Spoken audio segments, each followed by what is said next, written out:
ഞാനിതുവരെ കണ്ടതിൽ വെച്ച് ഏറ്റവും അടിപൊളി മാച്ചായിരുന്നു ഈ ഒരു ക്ലബ്ബ് വേൾഡ് കപ്പിലെ PSG വേഴ്സസ് ബയൺ മ്യൂണിക്ക്. അത്രയും കോമ്പറ്റീറ്റീവ് ആയിട്ടുള്ള ഒരു മാച്ച്, അത്രയും എന്താ പറയുക, എൽ ക്ലാസിക്കോ വൈബുകളൊക്കെ തരുന്നൊരു ടൈപ്പ് മാച്ച് എന്നൊക്കെ പറയില്ലേ, അങ്ങനത്തെ ഒരു മാച്ചായിരുന്നു ഈ ഒരു Bayern Munich versus PSG quarter ഫൈനലിലെ ഒരു രണ്ടാമത്തെ ദിവസത്തിലെ ആദ്യത്തെ മാച്ചായിരുന്നു. ബയൺ മ്യൂണിക് വേഴ്സസ് PSG 2-0 എന്നുള്ളൊരു സ്കോറിന് ബയൺ മ്യൂണിക്കിനെ പരാജയപ്പെടുത്തി ക്ലബ്ബ് വേൾഡ് കപ്പിൻ്റെ സെമി ഫൈനലിലോട്ട് PSG അങ്ങോട്ട് ക്വാളിഫൈ ആയിരിക്കുകയാണ്. PSG എന്ന് പറഞ്ഞ ഈ ഒരു ടീമിനെ കുറിച്ച് എന്താ പറയുക, ഇവരൊരു ബ്രഹ്മാണ്ഡ ടീമാണ്. ഈ ടീമിനെതിരെ കളിക്കുന്ന സമയത്ത് ലക്ക് എന്ന് പറഞ്ഞിട്ടുള്ള ആ ഒരു ഫാക്ടറിന് ഭയങ്കരമായിട്ടുള്ള ഇമ്പോർട്ടൻസ് ഉണ്ട്. ആരും ഒന്നും പേടിച്ചു പോകും ഈ ഒരു PSG ടീമിനെ. ലൂയിസ് എൻറിക്കെ അങ്ങനെയാണ് ഈ ഒരു ടീമിനെ വളർത്തി ഇവിടെ ടോപ്പ് ലെവലിൽ എത്തിച്ച് വെച്ചിരിക്കുന്നത്. സോ നമുക്ക് ഈ ഒരു ഗ്രൗണ്ടിൽ കാണാൻ പറ്റും. എനിക്ക് PSG എത്രത്തോളം ടോപ്പ് നോച്ച് ടീമാണ് എന്ന് എനിക്ക് മനസ്സിലായത് കഴിഞ്ഞ ദിവസമാണ്. ഈ ഒരു ബയൺ മ്യൂണിക് വേഴ്സസ് PSG എന്നുള്ള മാച്ച് കണ്ടപ്പോഴാണ് എനിക്ക് ഇത്രയും ടോപ്പാണ് എന്നുള്ള കാര്യം എനിക്ക് മനസ്സിലായത്. അവർ അടിപൊളി ടീമാണ്, ഓഫ് കോഴ്സ്, അതല്ല ഞാൻ പറയുന്നത്. പക്ഷേ കഴിഞ്ഞ മാച്ചിൽ ബയൺ മ്യൂണിക്ക് 2 ഗോൾ സ്കോർ ചെയ്തിട്ടുണ്ട്. അവർ ആക്ച്വലി 2 ഗോൾ സ്കോർ ചെയ്തു. 2 ഗോളും ഓഫ് സൈഡായി. ആ ഒരു ഓഫ് സൈഡിൻ്റെ റീപ്ലേ കണ്ടാൽ തന്നെ മനസ്സിലാവും PSG ഡിഫെൻസീവ് ലൈൻ എത്രത്തോളം ആക്യുറേറ്റ് ആണ് എന്നുള്ള കാര്യം. അവരെത്രത്തോളം പ്രോപ്പർ ടീം വർക്കാണ് അവർ നടത്തുന്നത് എന്നുള്ള കാര്യം നിങ്ങൾക്ക് മനസ്സിലാക്കാൻ പറ്റും. ആ ഒരു ഹാരി കെയിൻ്റെ ഗോളൊക്കെ കണ്ടാൽ നിങ്ങൾക്ക് മനസ്സിലാക്കാൻ പറ്റും. പക്ഷേ അത് ഓഫ് സൈഡായി, കംപ്ലീറ്റ് 0 ഗോൾ. ഓക്കെ, 0 ഗോൾ എന്ന് പറയണം. ഫസ്റ്റ് ഹാഫ്, ഈ ഒരു മാച്ചിൻ്റെ ഫസ്റ്റ് ഹാഫിലോട്ട് ജസ്റ്റ് പോവുകയാണെന്നുണ്ടെങ്കിൽ ഒരു മാച്ചിൽ എന്താ പറയുക, ബയൺ ഒന്ന് വിറപ്പിച്ചു PSG-യെ. സത്യസന്ധമായിട്ട് പറയാമല്ലോ, PSG പൊതുവേ നല്ല പൊസിഷൻ വെച്ച് കളിക്കുന്ന ഒരു ടീമാണ് PSG എന്ന് പറയുന്നത്. പക്ഷേ ബയൺ മ്യൂണിക്ക് ഒന്ന് വിറപ്പിച്ച് കളഞ്ഞു ഫസ്റ്റ് ഹാഫിൽ. അവന്മാരെ ഭാഗത്തു നിന്നും കുറേ ചാൻസുകളൊക്കെ ക്രിയേറ്റ് ചെയ്തു. പക്ഷേ ഡൊണാറൂമ എന്ന് പറഞ്ഞിട്ടുള്ള ആ ഒരു സാധനത്തിനെ മറികടക്കണമെങ്കിൽ നല്ല പാടാം. അത് ബയൺ മ്യൂണിക്കിന് കഴിഞ്ഞ ദിവസം നല്ലൊരു എന്താ പറയുക, അവർക്കൊരു ടഫ് കോമ്പറ്റീഷൻ ആയിരുന്നു. 2 ടീമിൻ്റെയും ഗോൾ കീപ്പേഴ്സ് അടിപൊളിയായിരുന്നു. മാനുവൽ ന്യൂയർ ഫസ്റ്റ് ഹാഫിൽ അടിപൊളിയായിരുന്നു. ഓക്കെ, അങ്ങനെ ഫസ്റ്റ് ഹാഫിൽ ഡൊണാറൂമയെ മറികടന്ന് ഇവന്മാർക്ക് ഒരു ഗോൾ സ്കോർ ചെയ്യാൻ പറ്റുന്നില്ല. പക്ഷേ ഫസ്റ്റ് ഹാഫിൻ്റെ അവസാന നിമിഷം ഒരാൾ ഗോൾ സ്കോർ ചെയ്തു. പക്ഷേ അത് ഓഫ് സൈഡായി. ഞാൻ പറഞ്ഞില്ലേ, ആ ഒരു പ്രോപ്പർ ഡിഫെൻസീവ് ലൈനിൽ അത് ഓഫ് സൈഡായിട്ട് മാറി. അങ്ങനെ ഫസ്റ്റ് ഹാഫ് കഴിഞ്ഞു. ഫസ്റ്റ് ഹാഫിൻ്റെ അവസാന നിമിഷമാണ് ആ ഒരു എന്താ പറയുക, വില്യം പാച്ചു ആ ഒരു ബോൾ ബ്ലോക്ക് ചെയ്ത് ഇങ്ങനെ വരികയായിരുന്നു. ഡൊണാറൂമ ആ ഒരു ബോൾ എടുത്തു. അപ്പോഴാണ് യമാൻ മുസിയാലക്ക് ആ ഒരു ഇഞ്ചുറി വന്നതിൻ്റെ അദ്ദേഹത്തിൻ്റെ ആംഗിൾ തന്നെ കംപ്ലീറ്റ് ട്വിസ്റ്റ് ആയിട്ടുണ്ട്. സോ നമുക്ക് കാണുമ്പോൾ തന്നെ മനസ്സിലാവും ഭയങ്കരമായിട്ട് ബുദ്ധിമുട്ടുണ്ട്. ഡൊണറൂമക്ക് തന്നെ ഭയങ്കരമായിട്ട് സങ്കടമായിട്ടുണ്ട്. ആ ഒരു അദ്ദേഹത്തിൻ്റെ കാല് കണ്ടപ്പോൾ അദ്ദേഹത്തിൻ്റെ കിളി പോയിട്ടുണ്ട്. ഡൊണറൂമ ഇൻസ്റ്റാഗ്രാമിൽ അദ്ദേഹം പോസ്റ്റൊക്കെ ഇട്ടിട്ടുണ്ട്.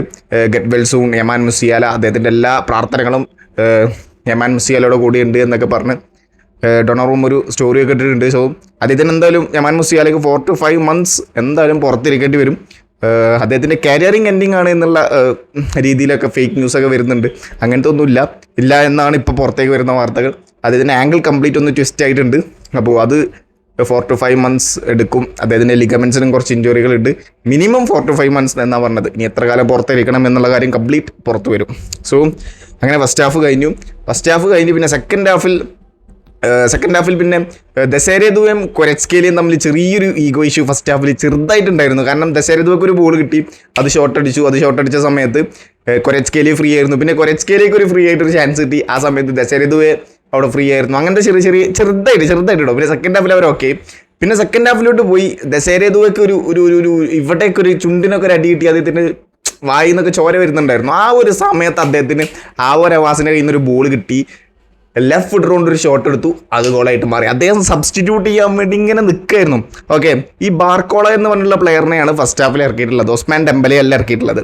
66ാമത്തെ മിനിറ്റിലാണ് ഒസ്മാൻ ഡെമ്പലയെ ഇറക്കുന്നത്. ഞാൻ ആ സമയത്ത് ഇങ്ങനെ ആലോചിച്ചിരുന്നു, ദസേരെ ദുവൻ എന്തുകൊണ്ട് വലിച്ചുവിടാം.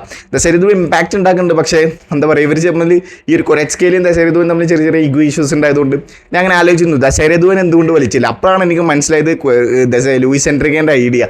ദസേരെ ദുവെ എന്ന് പറഞ്ഞത് എന്താ പറയുക, പെട്ടെന്ന് മാജിക്കലായിട്ടുള്ള കുറച്ച് ഗോൾ കൊണ്ടുവരാൻ കഴിവുള്ള ഒരാൾ. അത് ഈ ഒരു മാച്ചിൽ വീണ്ടും തെളിയിച്ചു. അദ്ദേഹം ബിഗ് ഗെയിം പ്ലെയർ. അദ്ദേഹം തന്നെയാണ് ഇന്നത്തെ മാച്ചിലെ പ്ലെയർ ഓഫ് ദി മാച്ച് എന്ന് പറഞ്ഞത് ദസേരെ ദുവയാണ്. സോ അങ്ങനെ ദസേരെ ദുവയിലൂടെ 1-0 എന്നുള്ള സ്കോറിന് മുന്നിലെത്തി. പിന്നെ അവിടെ നിന്ന് അങ്ങോട്ട് നടന്നത് കംപ്ലീറ്റ് ഈ ഒരു മാച്ചിലെ കംപ്ലീറ്റ് ഡ്രമാറ്റിക്കലായിട്ടുള്ള മൂവ്മെൻറ്റ്സ് എന്ന് പറഞ്ഞാൽ മൊമെൻറ്റ്സ് ആണ്.